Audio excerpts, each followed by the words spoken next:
Ayan guys, kakatapos lang natin maligo at may nag-comment. Sabi niya, umalis ka rin daw po sa GC, madam.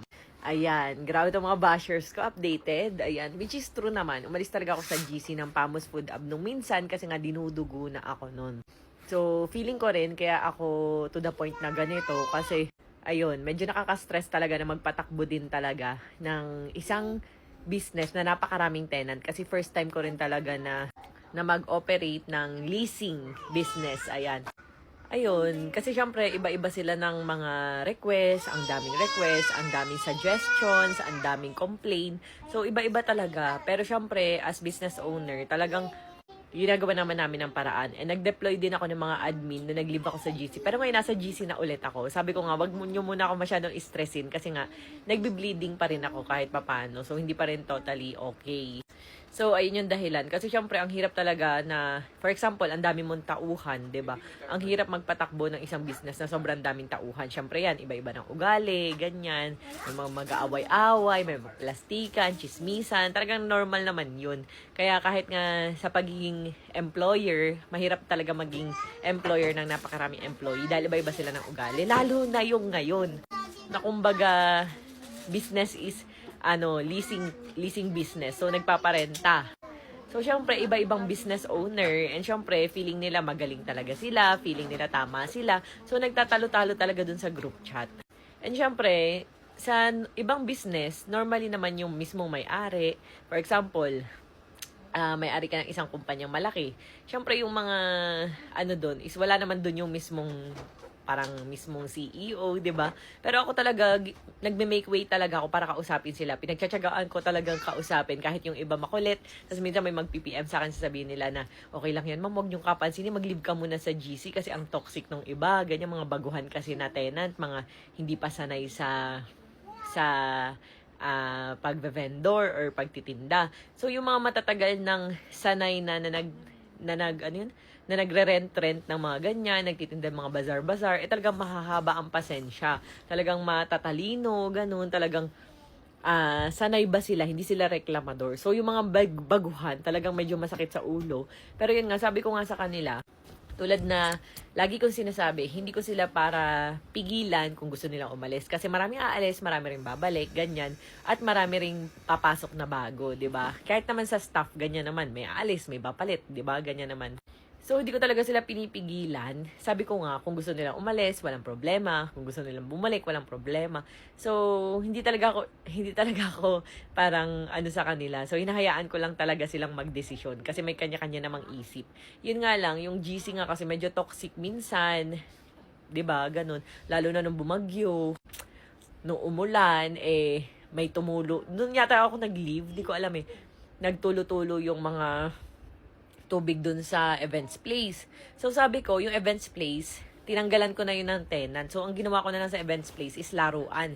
So, yung parang mini peryahan, dun na siya. Yung arcade, yung basketballan, laruan, movie, yung parang theater, dun na siya sa events place. So, wala nang tenant dun sa events place. Lahat na ay nasa labas. Nagbawas na rin talaga kami ng tenant kasi, nung una kasi, hindi ko talaga, syempre, trial and error. Ang dami kong tenant. Which is nagka-doble-doble yung shawarma.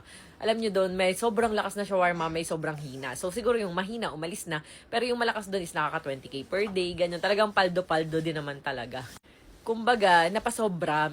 Parang nung una ata 7 yung shawarma. Kaya talaga nagkausap-usap kami ng mga veterano na sa larangan ng bazaar. Sabi ko sa kanila, hayaan nyo, aalis din naman yung iba dyan. So, pag umalis, matitira matibay, edi yun yung magstay. So, ayun sabi sa akin nung isang tenant doon, nung medyo nalagasan na ng mga tenant, is lumakas nga daw talaga sila. Mas dumoble or triple yung kita kasi nga syempre konti na lang yung choices. Dati kasi is may mais doon, may mais doon, may mais doon. Parang 5 yung maisan, ganun. So, mas maganda talaga na mabawasan para konti-konti, hindi pare-parehas ng tinda. Which is, nung una kasi hindi ko talaga alam yun. Kasi syempre, ang mindset ko lang magparenta. Wala akong alam na mga masama yung duplication, ganun, pangit siyang tingnan kasi ang dami.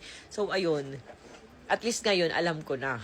Pero still, marami pa rin tayong vendors. Like, parang nasa 50 pa rin sila. Sobrang dami. And sabi ko nga, masakit talaga sa ulo magpatakbo ng leasing business. Di ba yung iba, yung mga nagpaparenta ng upa ng bahay, ilan lang yun 3 o 4. Putik ito na magugulat ka talaga. Ayan, magugulat ka talaga sa dami nila. Ayan. So yung mga matatagal na nag-rent sa akin, simula umpisa, hindi ko sila tinataasan ng renta. Pero yung mga bagong papasok, iba na yung renta kasi medyo lugi talaga tayo dun sa unang price na binigay natin kasi sobrang like 150 per day, 'di ba? So yung una nagtiwala, good for them. Ayan, yung mga bago, syempre, medyo inayos na namin yung mga sistema ganun. So ayun, hanggang ngayon medyo nagpakabit tayo ng transformer. Sobrang dami talagang inayos. As in, yung mga wire, yung mga permits, mga building ganyan. So, sobrang dami talagang inaayos. Kaya sakit talaga sa ulo. Sa totoo lang, yung Pamos Food Hub. Pero syempre, tulad nga nasabi ko, masaya talaga ako na meron silang permanent na lugar kung saan magsasama-sama yung mga vendors para hindi sila tinatamboy lang, bawal ka dito magtinda, wala kang ganyan. Mga ganun. So, ayun.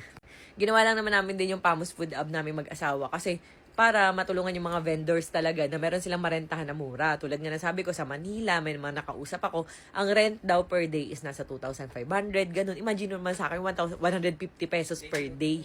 'Di ba? Sobrang mura. So, dun sa branch 2, 7,500 per month, divide yun na lang 30 days, 'di ba? So, ayun. Umalis nga ako sa GC, pero ngayon, nandun na ulit ako. Kasi di ko sila matiis. Like, sabi ko, kailangan nila ako. Kasi syempre, parang gusto nila nandun ako eh. Pero syempre, nagpahinga muna ako kasi may stress ka talaga sa sana sumaksis. Niloloko yung asawa ko. So, ayun nga, yun naman yung dahilan. Kasi syempre, priority natin si baby. Kasi nga, kaya nga tayo nagwo-work hard para sa mga anak. Eh, syempre, dahil nga nagbi-bleeding, eh, nang bed rest nga ako, sa totoo lang. Eh, makulit lang talaga ako. Pero hanggang ngayon, nagbi-bleeding pa rin ako. So, ayun. Ayun yung dahilan. Mga mosang. Charis!